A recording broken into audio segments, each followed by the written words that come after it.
Hello dear friends, मेरा नाम आरती विजय है। मैं कुछ समय पहले कोविड-19 से पॉजिटिव आई थी। मेरे घर में मेरे फादर इन लॉ और मेरे एक हेल्पर भी इससे पॉजिटिव आए थे। हम तीनों को महात्मा गांधी हॉस्पिटल में एडमिट करवाया गया। मेरे काफ़ी दोस्त और काफ़ी रिलेटिव्स ये जानना चाहते थे कि आपके क्या अनुभव हुए। तो मेरे जो पर्सनल अनुभव हुए हैं उसके मैं उन सबको मैं आपसे शेयर करना चाहती हूँ। देखिए, सबसे बड़ी बात तो ये है कि ये जो कोरोना वायरस है ये हर व्यक्ति में अलग अलग तरीके से लक्षण दिखा रहा है, अलग अलग तरीके से इसका इम्पैक्ट हो रहा है। आप ये नहीं कह सकते कि जो आज मेरे साथ हुआ है वही दूसरों के साथ लक्षण दिखेंगे या दूसरों के साथ वैसे ही प्रभावित, बिकॉज मुझ में कोई लक्षण नहीं थे, मेरे फादर इन लॉ में थे, हम में नहीं थे। आप ये भी इससे एनालाइज मत कर लीजिएगा कि ये बोल रहे हैं तो ऐसे ही होगा, बिकॉज जो ट्रीटमेंट मेरा किया, जो ट्रीटमेंट पापा जी का किया, वो according to their need, according to my need, उस हिसाब से किया। तो सबसे पहले हम फिर वहाँ एडमिट हुए महात्मा गांधी में। वहाँ पे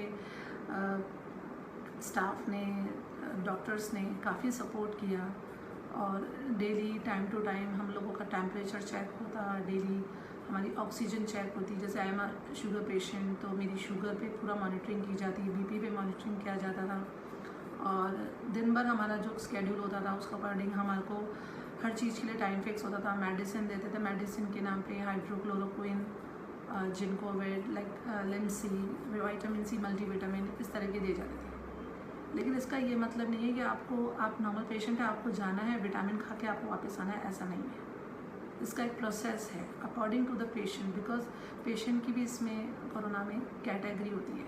हर कैटेगरी के पेशेंट के अलग तरीके से ट्रीटमेंट दिया जाता है। और मेरा आप सबसे यही कहना है कि अगर आप इस बीमारी से ग्रसित हो जाते हैं या सपोज़ आपको फीवर आता है या आपको जुकाम होता है या गला ख़राब होता है, तो आप घबराएं नहीं, अरे ये मुझे हो गया, अब मैं तो टेस्ट नहीं कराऊंगा, मेरे को तो निकल गया। तो जितनी जल्दी आप टेस्ट करवाएंगे उतनी जल्दी आपके रिकवर होने के चांसेस बढ़ जाएंगे।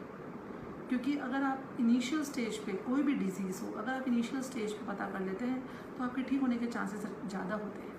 इस बीमारी से गंभीर बीमारी, जो ऑलरेडी लोग गंभीर बीमारी से ग्रसित है, उनको ज़्यादा खतरा है। लेकिन मैं फिर भी ये कहना चाहूँगी, कितनी भी बड़ी से बड़ी बीमारी आपको पहले से ही है और उसके बाद आपको ये हो जाता है, आपको घबराने की बिल्कुल भी ज़रूरत नहीं, आपको एक्स्ट्रा केयर करने की ज़रूरत है। जैसे मैं शुगर पेशेंट हूँ, तो मैं नॉर्मली अपनी शुगर वैसे भी मॉनिटर करती थी, लेकिन क्योंकि अब ये हो गया तो मुझे लगा पता नहीं क्या बॉडी में चेंजेस आएंगे, पता नहीं खान पान का किस तरीके से इफेक्ट होगा। तो मैंने अपने हर मील के बाद अपना शुगर मॉनिटर किया।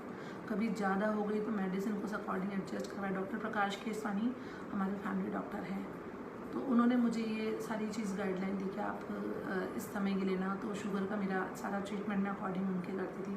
बाकी महात्मा गांधी हॉस्पिटल के डॉक्टर आशीष जैन, जिन्होंने हमें बहुत अच्छे से ट्रीट किया, हमारे लिए बहुत अच्छे से हमारा शेड्यूल फिक्स किया। डॉक्टर चक्रपाणी मित्तल हैं, उन्होंने भी हमारा काफ़ी ध्यान रखा।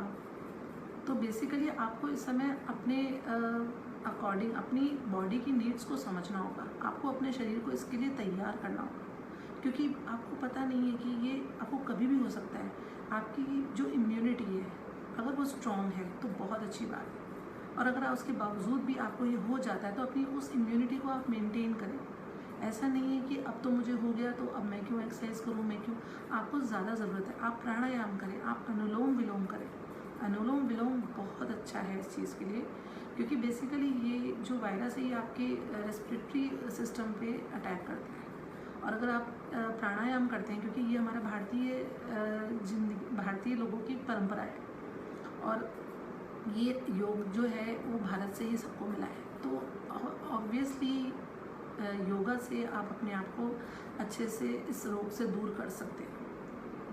उसके बाद मैं आपको ये कहना चाहूँगी कि जो हॉस्पिटल का स्टाफ है, जो क्लीनिंग डिपार्टमेंट है, जो फूड डिपार्टमेंट है महात्मा गांधी का, जो नर्सिंग स्टाफ है, उन लोगों ने हमें काफ़ी कोऑपरेट किया, हमें काफ़ी संभल दिया, हमें अच्छे से खाना सर्व करते थे, हम भेदभाव नहीं करते थे। इधर नॉर्मली क्या होता है आजकल, कोई किसी के जाना पसंद नहीं करता, कोई को किसी को डर लगता। ऑब्वियसली अभी टाइम भी ये चल रहा है कि हम किसी से मिलते नहीं हैं ज़्यादा, लेकिन वो लोग निस्वार्थ भावना से हमारी सेवा करते हैं। मुझे याद एक नर्सिंग स्टाफ था, उसने मुझे कहा कि मैंने कहा आप लोगों का शेड्यूल क्या रहता है। बोला दीदी हम 10 दिन यहाँ पे डिपार्टमेंट में ड्यूटी करेंगे और उसके बाद में हम 14 दिन क्वारंटीन रहेंगे। मैंने कहा आपको कुछ नहीं होगा तो भी आप क्वारंटीन रहेंगे? तो बोले दीदी हम ऐसे लोगों के साथ रहते हैं, इन्फेक्टेड पीपल के साथ रहते हैं, तो हम लोगों में रिस्क ज़्यादा बढ़ जाता है, हमें अपना एक्स्ट्रा केयर करना होता है। मैंने कहा यार ये सही है। फिर मैंने कहा कि आप ये भैया ये किट पहनते हो, मुझे तो देख के आपको ऐसा लगता है आप कैसे पूरे दिन सर्वाइव कर लेते हो। उससे बोला हमें एटलीस्ट ये 6 to 8 आवर्स हमें ये किट पहनना होता है, और उस किट पहनने के बाद में हम अपना पर्सनल कुछ भी नहीं कर सकते, हम पानी तक नहीं पी सकते, हमें पानी भी 6 से 8 घंटे के बाद ही पीना होता है। तो दोस्तों हैट्स ऑफ है नर्सिंग स्टाफ को और हॉस्पिटल वालों को, डॉक्टर्स को, दे आर रियल हीरोज़। आपकी मन की शक्ति, और अगर आप अच्छे डॉक्टरों के निरीक्षण में हैं तो आपको ये बीमारी से जल्दी से निजात मिलने की पूरी संभावना रहती है। दोस्तों मेरी आप सबसे विनती है कि कोरोना होने का इंतज़ार ना करें, अपने शरीर को उसके लिए तैयार रखें। बिकॉज कोरोना क्या है, आपकी बॉडी एक बार जब हो जाता है तो आपकी बॉडी में रेजिस्टेंस बना लेता है, और जब आपको ये हो जाता है तो आपकी बॉडी इसके लिए रेजिस्टेंस हो जाती है। बेसिकली आपको अपनी इम्यूनिटी पर ध्यान देना है, अपनी इम्यूनिटी बढ़ाएं। जैसे मैं पर्सनली ग्रीन टी 18 साल से पी रही हूँ, तो मुझे लगता है कि शायद उसका एक बहुत बड़ा रोल है ग्रीन टी, क्योंकि इसमें एंटीऑक्सीडेंट्स रहते हैं जो आपकी बॉडी के लिए बहुत अच्छे होते हैं। और आपको इस बीमारी से घबराने की ज़रूरत नहीं, अपने मन की शक्ति को मजबूत करें, आध्यात्म की तरफ बढ़ें, क्योंकि at the end of the day परमपिता परमात्मा हमारी रक्षा करते हैं, हमारा उन पर विश्वास होना चाहिए। उसके बाद में मैं कहती हूँ जिस भी सोशल डिस्टेंसिंग है, जो भी सरकार के द्वारा दिए गए निर्देश हैं, गाइडलाइन जारी की गई है, उसके अकॉर्डिंग आप सोशल डिस्टेंसिंग रखें, मास्क का भी यथोचित उपयोग करें। बिकॉज मास्क भी हर टाइम नहीं लगाना चाहिए, बिकॉज मास्क आपकी रेस्पिरेटरी सिस्टम को प्रभावित करता है। हर सैनिटाइज़र है, सैनिटाइज़र ऑल्सो गुड, लेकिन वो भी एक लिमिट में। हर चीज़ की लिमिट सही रहती है। आप घबराहट में ज़्यादा मास्क, ज़्यादा सैनिटाइज़र यूज़ करेंगे तो आप दूसरी मुसीबतों में पड़ जाएंगे।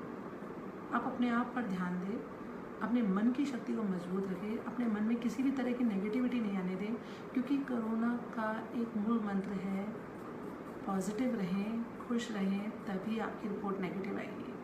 साथ ही साथ एक सच्चे भारतीय नागरिक होने का कर्तव्य अदा करें, सरकार द्वारा दी गई गाइडलाइन का पालन करें। जय हिंद, जय भारत, नमस्ते दोस्तों।